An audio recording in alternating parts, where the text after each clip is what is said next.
In this tutorial, we'll review the process for calculating a correlation coefficient in SPSS. Once you have your dataset open, I'm using world95.save, simply go to Analyze, to Correlate, to Bivariate. That's the most common form of correlation coefficient. Click on that, and then you simply select the variables that you want. In this one, I'm going to use average female life expectancy and male life expectancy, as well as infant mortality and gross domestic product per capita. Then just click OK. And this is the output that you get. The first part here is a text version of the commands that I did to get the correlation coefficient. This is simply to indicate that this is where the correlation output begins.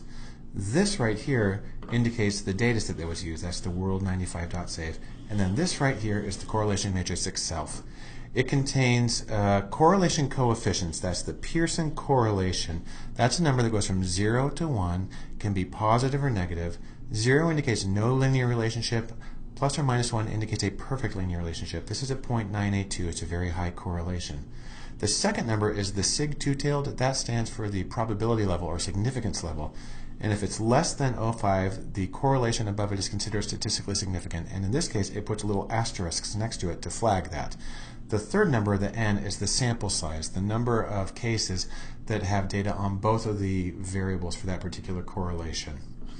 And what you see is that each variable correlated with itself is 1, because they predict each other perfectly, and that's called the diagonal, and the matrix is symmetrical on the diagonal.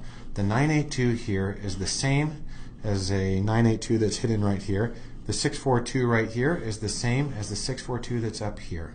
And that's how you can calculate a correlation coefficient in SPSS.